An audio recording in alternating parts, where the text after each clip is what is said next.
서방 특파원도 중국 탈출. 중국은 정말 최악. 이게 무슨 말일까요, 여러분? 일단 이 지표부터 먼저 한번 보시죠.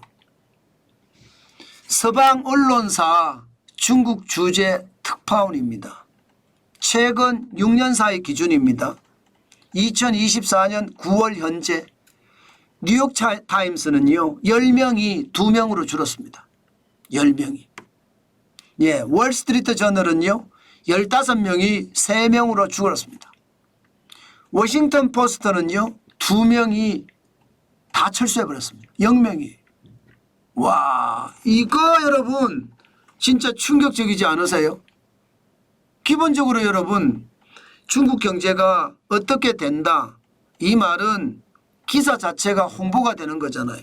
그럼 중국이 훨씬 경제적으로도 돈 안 들이고 홍보할 수 있는 게 언론사들이 있다는 사실이거든요. 그것도 외국 언론사들이 있다는 것은 돈 안 들이고 국가 홍보를 할 수 있다는 이야기예요.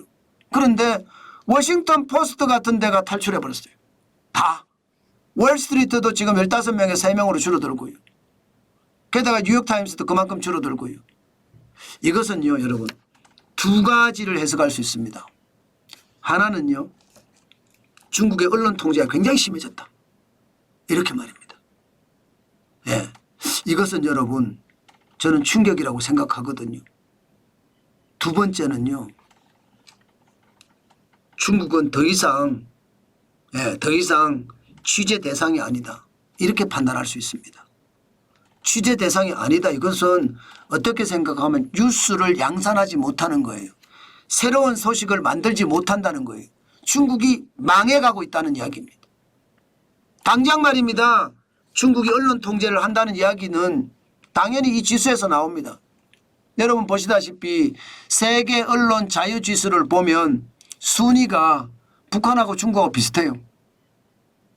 북한이 177이고요. 중국이 172위예요. 뭐 그게 그거죠.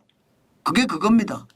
그야말로 중국에서는 언론 통제가 굉장히 심하다는 거예요. 오죽했으면요. 이코노미스트의 데이비드 레니 이 지국장이 뭐라고 이야기했나 하면요. 중국에서 취재하는 일이라는 것은 충격적으로 외로운 일이다. 이렇게 이야기했습니다. 충격적으로 외로운 일. 예, shockingly lonely business라고 했어요. shockingly lonely business. 엄청나다는 이야기예요. 중국에 취재가 안 된다는 이야기예요. 취재가 안 된다. 그만큼 말입니다. 중국의 상황이 진짜 어렵다 이렇게 이야기할 정도입니다.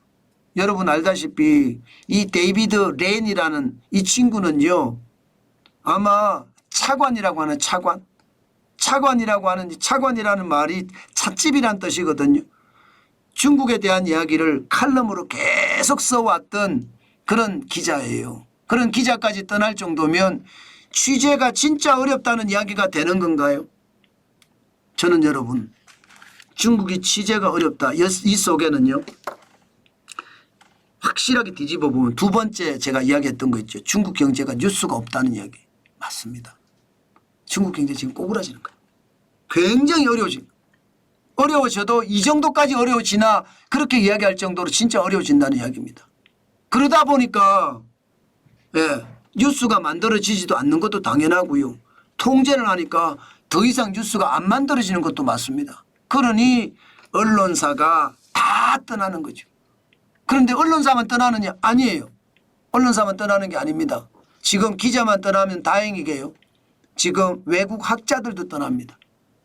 홍콩 보안법이 시행된 이후로 2021년에서 2022년 사이 중국 8개 공립대학에서요 360명의 학자가 떠났습니다. 그것뿐만 아닙니다.